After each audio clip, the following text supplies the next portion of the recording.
Hey everyone, welcome to Lunchtime Lessons with Lauren. My name is Lauren Barlow, and I am a career coach and the owner of Lauren Barlow Career Coaching. So, as I'm waiting for everybody to kind of join us during this lunchtime, grab your salad, grab your coffee, grab your sandwich, whatever. I'll just explain a little about Lunchtime Lessons with Lauren. So, these are just quick little lessons that I do over everyone's lunch break. Um, and they're about different topics relating to job searching and career exploration. So if you are listening and tuning in and you have an idea of a topic that you would like to learn a little more about, please add it to the comments or shoot me a message. If you're on LinkedIn, Facebook Live, or YouTube Live, you can just add a little message into the comments, and I will do a lunchtime lesson about the topic that you're interested in. As I'm kind of going through the lesson, again, they take about 10 to 15 minutes, depending on how chatty I get. If you have questions about that topic, please feel free to throw them into the comments or into the chat, and I'll be able to address your questions at the end. So, today, during today's lunchtime lesson, we're going to talk about one thing that you can do to speed up your job search. So, I am just going to share my screen because I do have a little PowerPoint, as I usually do.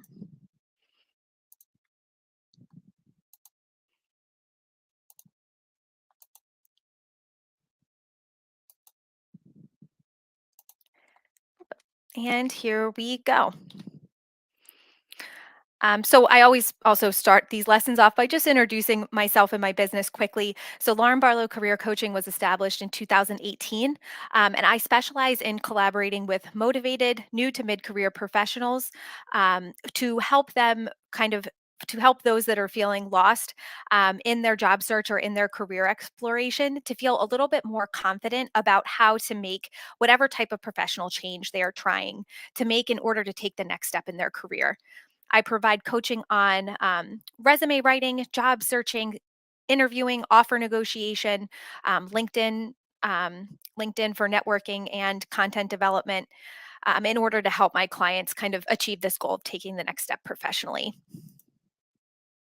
So today we're going to talk about one thing that you can do to speed up your job search. So it's no secret that the job market is a little bit tight right now. Of course, this does depend on your industry, but since the start of 2023, hiring managers and recruiters, what they might have seen 20 applications for, in September of 2022, they're seeing like 220 applications now. So, while other companies might be thriving, some companies are laying off workers, and it totally just depends on your industry. If you are in one of these industries where the market is a little tight, you need some way to stand out and to make your application stand out. So, what is that one thing you can do to stand out and speed up your job search? It's networking. Think about it. When you're a recruiter and you have 200 applications to go through, what is going to make your job a little bit easier? It's if somebody taps you on the shoulder and says, "Oh, hey, I met with this awesome UI designer or salesperson, at a networking event or at their name is Joe Smith. You should check out Joe's application." That makes the recruiter's life a lot easier. Then for you, when you want to start thinking about how to network and how to make that part of your job search strategy, it's best to start with a target employer list. So that way you're not networking with everybody and anybody, you're networking with employers that you have targeted as goal employers for you. I recommend having, about 10 to 20 employers on this list. And these employers should have values and a culture that you are down with. The logistics of the employer should align with your values as well. The commute, the pay, the work schedule, and so on.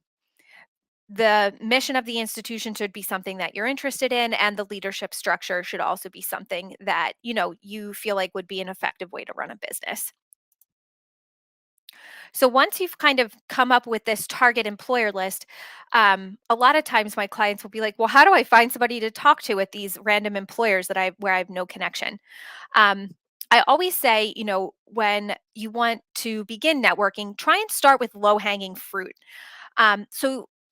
Really start to talk to the people that and start to think like, how can they help you? Or if your network is not directly connected to the target employer that you're interested in learning more about, think about how your network might be connected to someone who can help you. Resources like LinkedIn can help with this, and just having conversations when you're out and about your goals for your job search, and simply asking the question, "Hey, do you know anybody who could help, or do you know anybody I should talk to?" If your network is not enough, then you're going to have to expand your network, and reach out to people who might be strangers, and that's okay. You know, you're a professional. You're going to be reaching out to professionals, and everybody's kind of familiar with the networking process. Um, as I mentioned already, LinkedIn is a great way to expand your network. So you can go on LinkedIn, go to each of your target employers, look at people. So there's a toolbar that runs across each of across an employer's page on LinkedIn, and it will say things like job posting, about, and it will say people. So you can click on people, and then you can search for people that have the job title that you're searching for. And that'll give you a nice list of people that are working in a role that you're interested in also working in at a target company that you're interested in working for. This is a good list of people to begin to reach out to.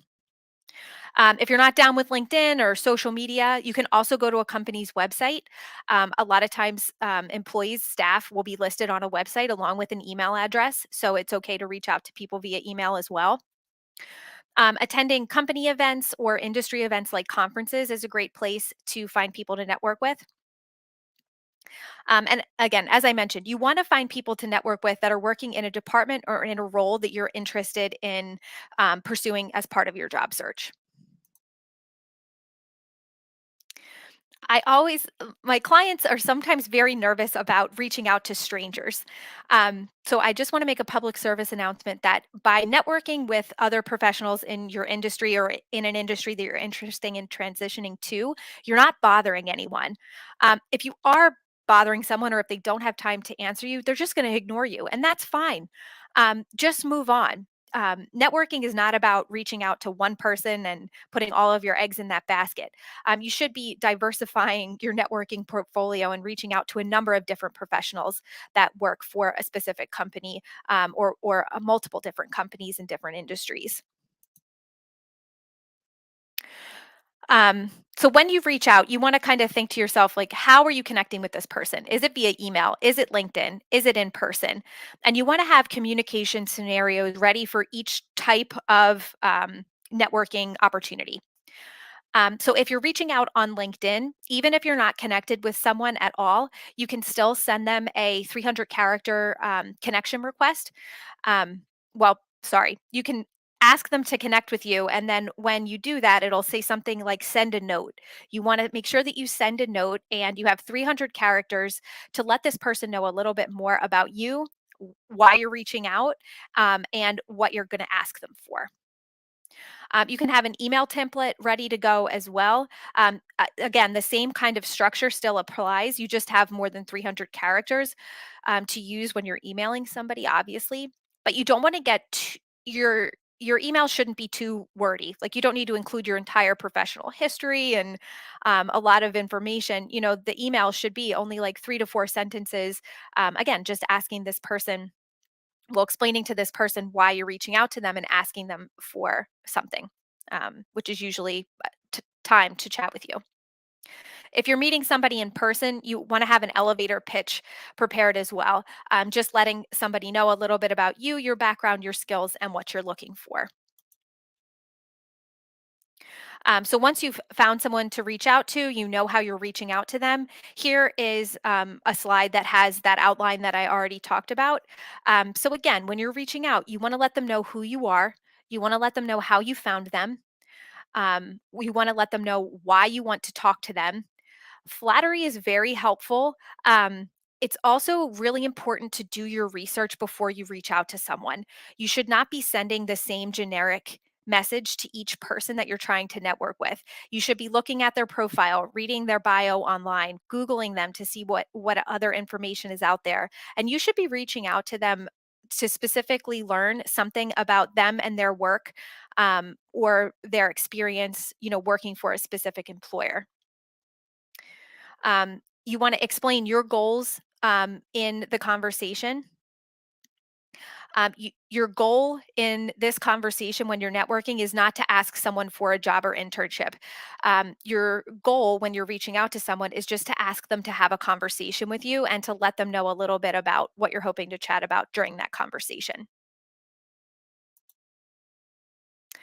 This is just a quick example um, of a LinkedIn connection request. So this one's kind of the most difficult to send out just because you only have 300 characters. But this message just says, "Hey Kim, I hope you're well. I'm looking to break into social media marketing." So you're telling them a little bit about you.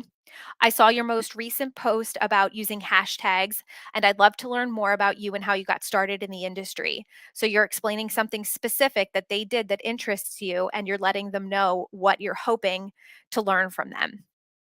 Can I borrow 30 minutes of your time for a virtual coffee? Thanks for considering, Lauren. You probably don't even have to. You don't have to sign your name at the end. It's a message. They know who's sending it to them. So after they say yes, what do you do?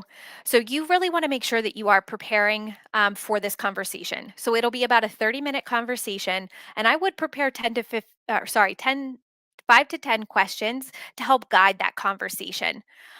Your questions should be unique to that person and they should be strategic.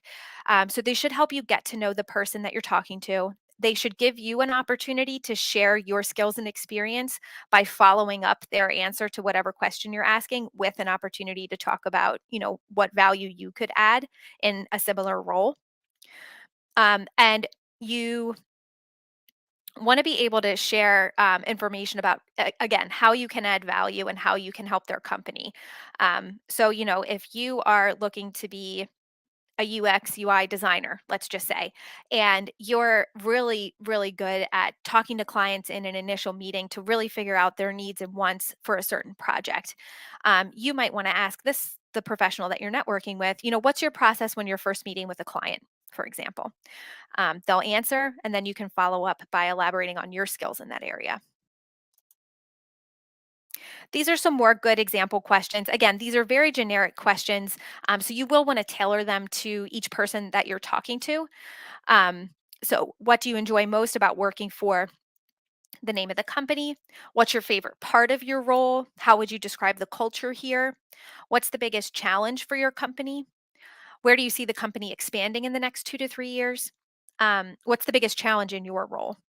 And again, these are just examples to kind of get the conversation started. But you do want to make sure that you're tailoring these questions based on the research that you've already done to learn more about this person. All right, so that's going to wrap up our lesson. The one thing you can do to speed up your job search and get your application noticed is to network. If you need help networking or with any part of the job search process, please feel free to scan that QR code, and we can schedule a consultation to learn how I can best support you in taking this next step in your professional journey. All right, I'm going to stop sharing, see if we have any comments, and then we will wrap up. And I'm going to go eat my lunch. All right, everybody. So I don't see any comments. I might wait just one more minute here or any questions that anyone has. Please feel free to add them to the chat. I'm going to take a little bit of a summer break from lunchtime lessons with Lauren. So the next lesson will be in September. So again, if you are watching this later or that you're watching the recorded version, if there's something that you would like to have to learn about as part of a lesson, please send me a message.